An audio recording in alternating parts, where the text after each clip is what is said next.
As I walked out of the crusade, I wondered why I didn't feel any different than when I walked in. I remember Debbie and how excited she was when we walked out of the Tacoma Dome. I just felt that something was different and that maybe Jesus really didn't want me. When I got back from Alaska, everything was pretty much the same. Well, actually, everything was a lot worse, at least for me. I felt nothing, and Debbie was being the perfect wife. No matter what I did or how I acted, she was just the perfect wife. She was always studying her Bible. She'd love to go to Bible study. And I felt really left out. I started to hate that wonderful attitude of hers. Pastor Ernie even tried to talk to me about my attitude, and I wanted nothing to do with his talking to me. Even as a young child, I remember there was a point when it seemed like two worlds were colliding. Mom and Dad were always fighting, although it seemed as more Dad fighting with Mom than the other way around. I remember just a lot of tension, a lot of animosity in the home at that time. It was about this time that Debbie and I started listening to Christian music. I listened because I liked the singers and I liked the music. She listened because she liked the message. One day, while we were listening to a Christian radio station, they announced that one of my favorite artists, Dallas Holm, was going to be coming to Tacoma, Washington for a concert. So we got a babysitter and we arranged so we could go that night. When we got to the field house, there was no cars in the parking lot. So I parked out in front and ran inside to see what was going on. I thought maybe we were just there early. The people inside said there was no concert there tonight. And so I went back out to the car, headed out of the parking lot, reached over and turned on the radio just in time to hear the announcer say, "Don't forget about the Dallas Holm concert tonight at Puget Sound University." I was at the wrong university. I had made a mistake. And that is not right, because at that time in my life, I did not make mistakes. I was never wrong. I looked at my watch and I said, "We have time to make it." And I put the car in gear and we took off for Puget Sound University. Debbie never said a word, but she later told me that she was certain that we were going to get killed the way I was driving, trying to get across town so we could get to that concert. We got to the field house at Puget Sound University just a few minutes before the concert was supposed to start. And there was this long line of people out in front of the field house.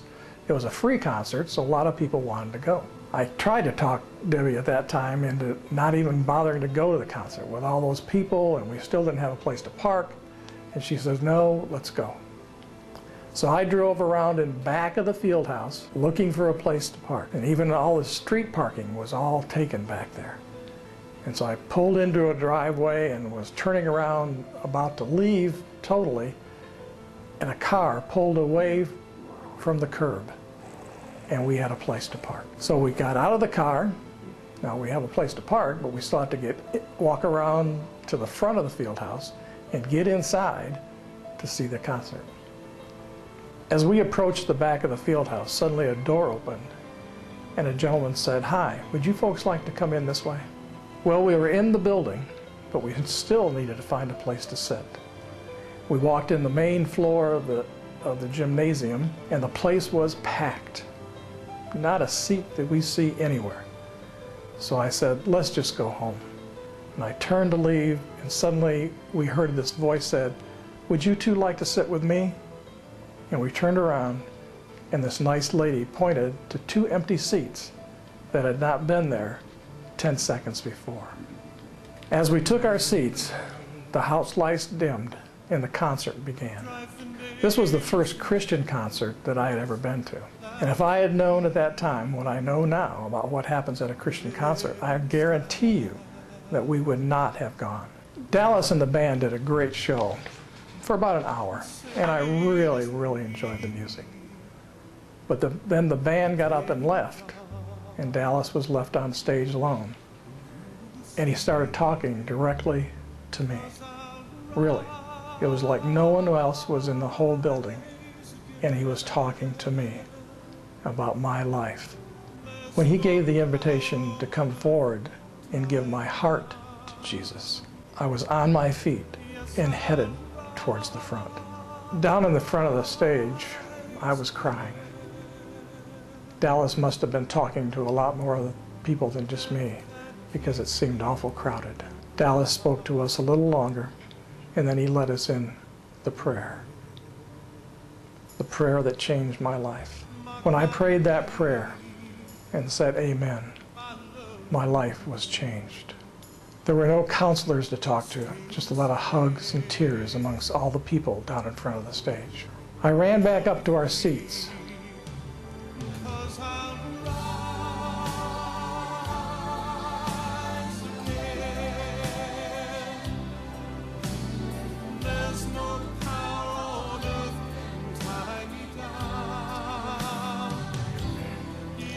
I ran back up to our seats, and Mom stood there with open arms and a big smile. Debbie always told me that I walked into that building one man and walked out a totally different man.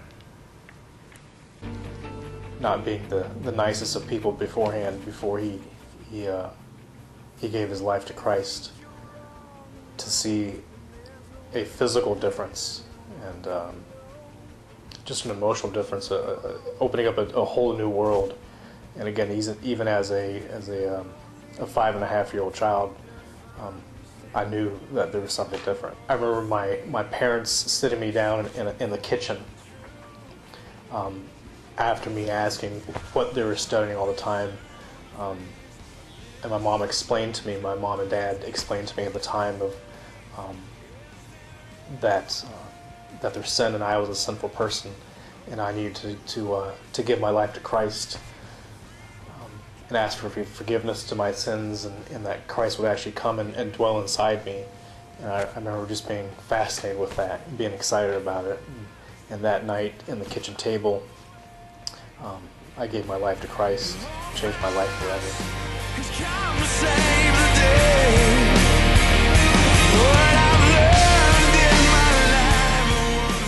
I did fill out an information card, and I put in the comments section, just in time.